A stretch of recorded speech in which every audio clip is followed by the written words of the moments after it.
Fala, povo de Deus! Tu que começou?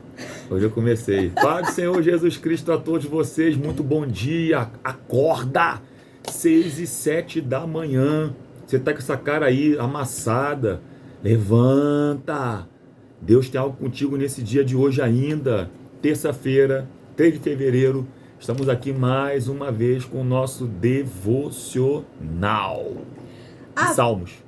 A paz do Senhor Jesus, sejam todos bem-vindos, sejam todas bem-vindas a mais um devocional. Karine e Fábio aqui, Salmos de número 72, aqui na sua telinha. Vamos juntos crescer na graça e no conhecimento de Deus?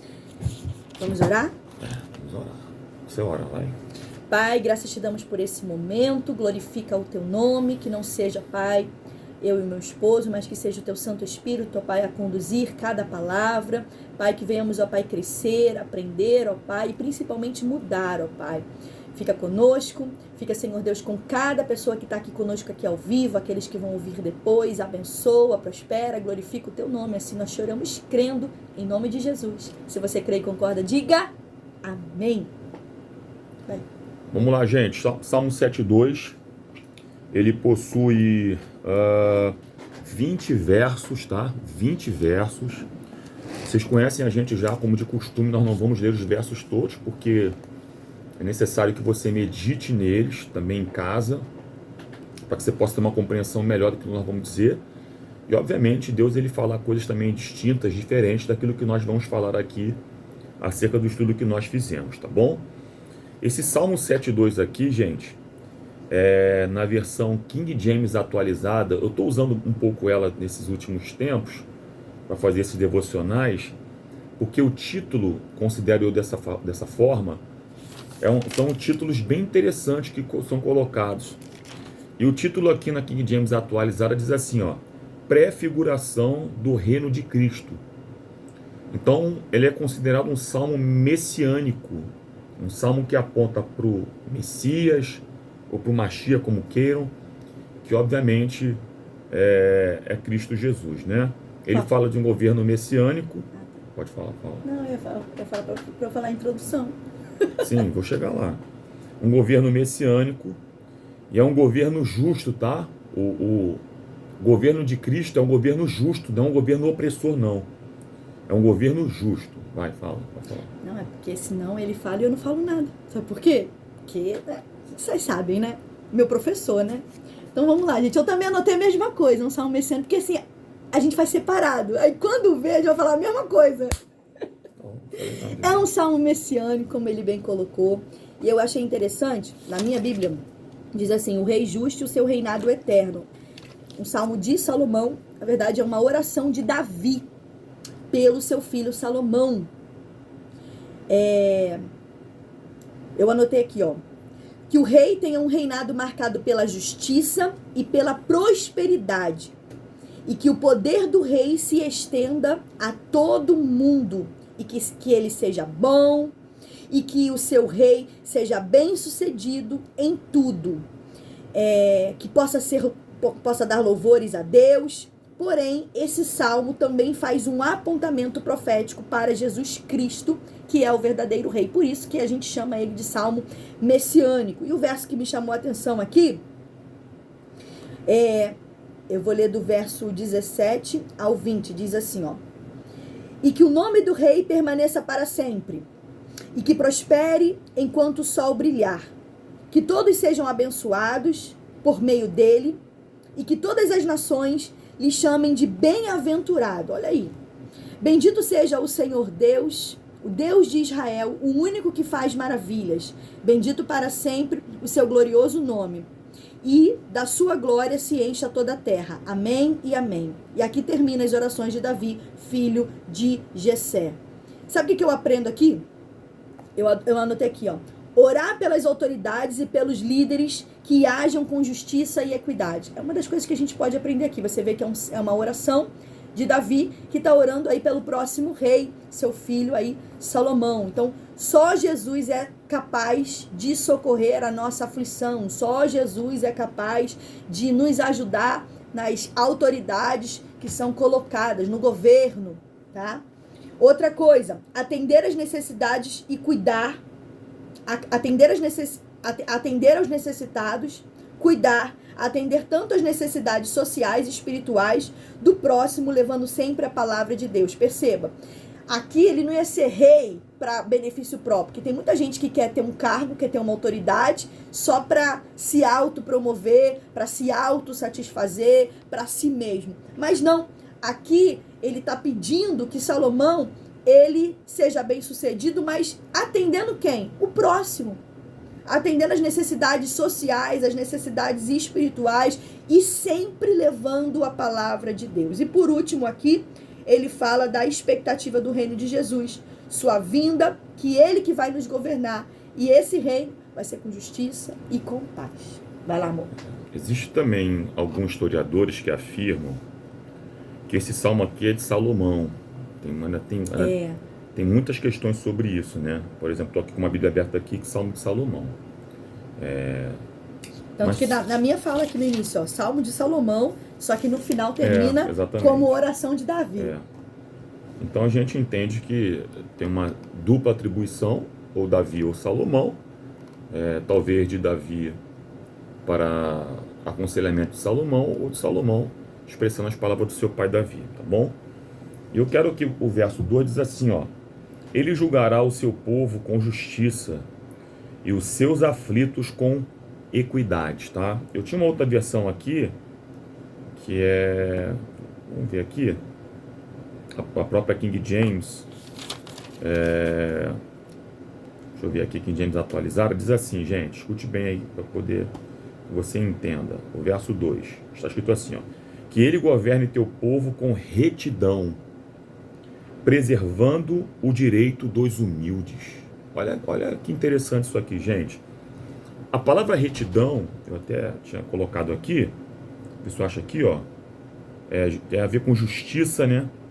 Seked, em hebraico, Sedek, perdão, em hebraico, tem a ver com justiça.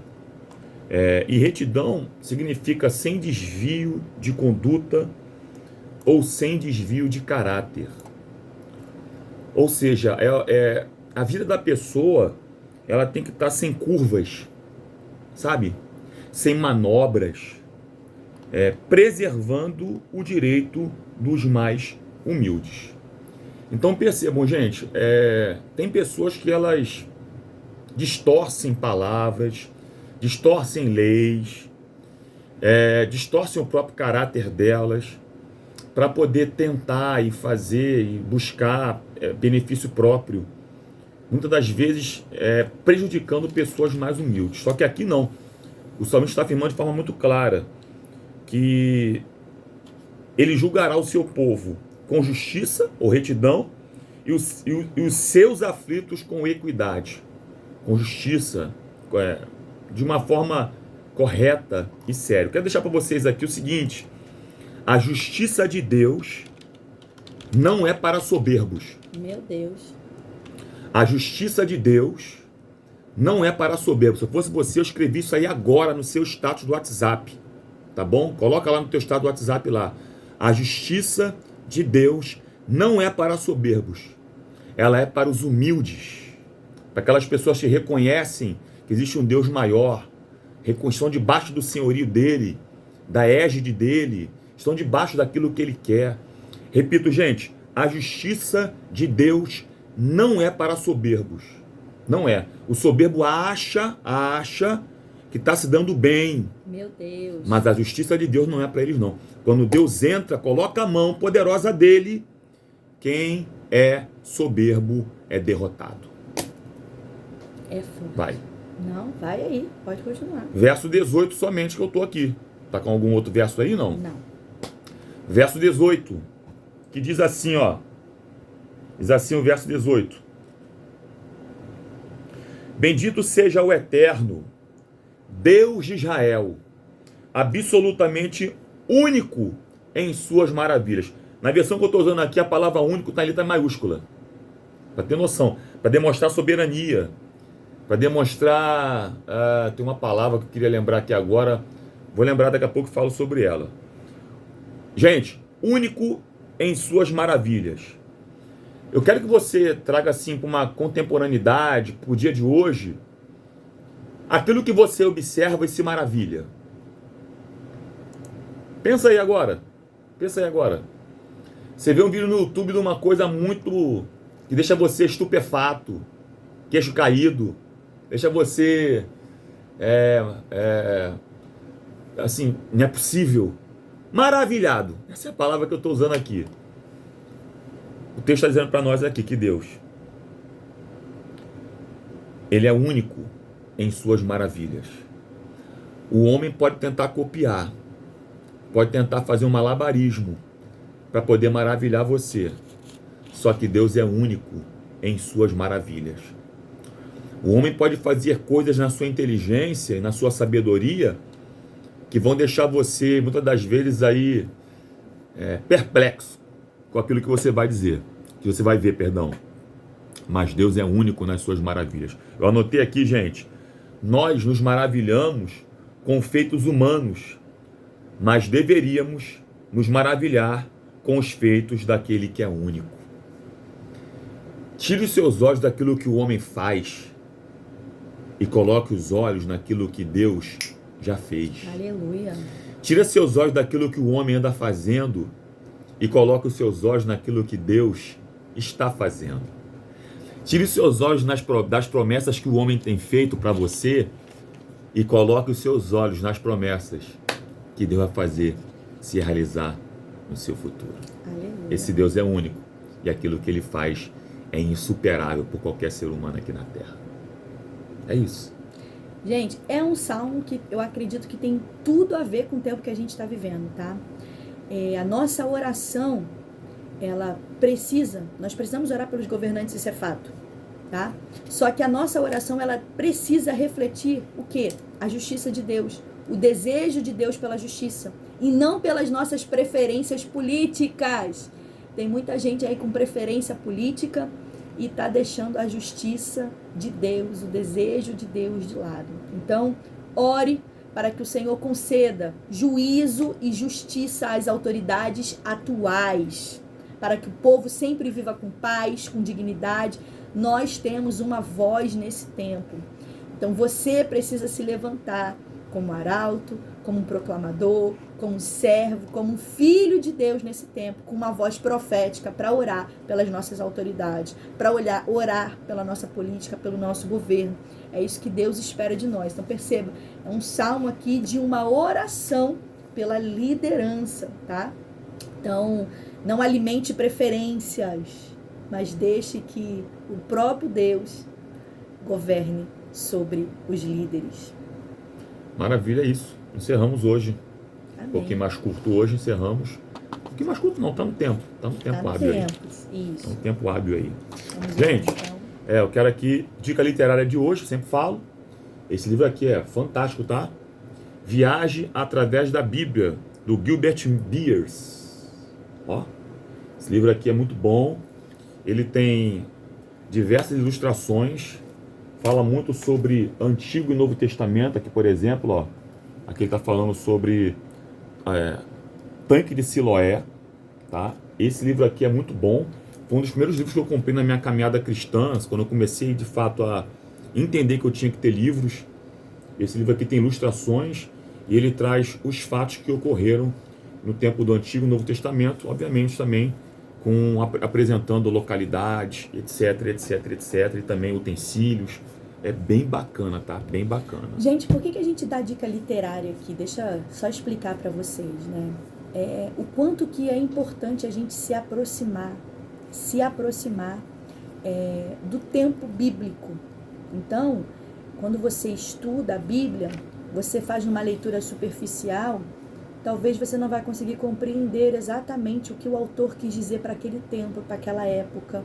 Então, os livros são estudos, arqueologia, geografia, bíblica, dicionários, tudo isso é para quê? Para te aproximar da revelação original, daquela iluminação que aquele autor teve ali, para aquela época, para aquele tempo, para que a gente venha poder fazer aplicação para a nossa vida, porque senão a gente vai estar ali aprendendo uma coisa que não é verdade. Então, isso tudo serve para te ajudar. Então, são ferramentas. Então a gente tem aqui prazer em poder dividir com vocês aquilo que a gente utiliza também, para que você também venha crescer no conhecimento da palavra e venha sempre levar para outras pessoas o ensino correto da nossa palavra de Deus. Aqui, ó, nossos livros, você já conhece, Aprendendo Cada Dia Mais sobre Milagres da Bíblia, volume 1 Printa e aí, ó, 2. tira foto. Posta lá, Isso. marca a gente. Rehobote é logo ali. E Moisés, uma chamada espinhosa. Também temos livretos, você já conhece. Amanhã eu apresento os livretos, tá bom? Vou mostrar os livretos aqui.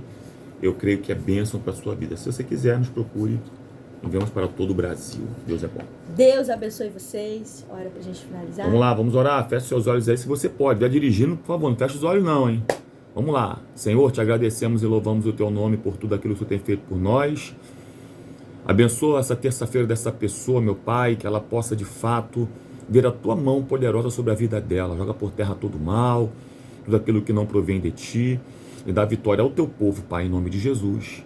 Amém. Amém. Tem que se despedir, né? Eu já ia desligar. Gente, beijo, paz de Cristo, até amanhã. Tchau, gente. Se Até o amanhã. Senhor permitir, né?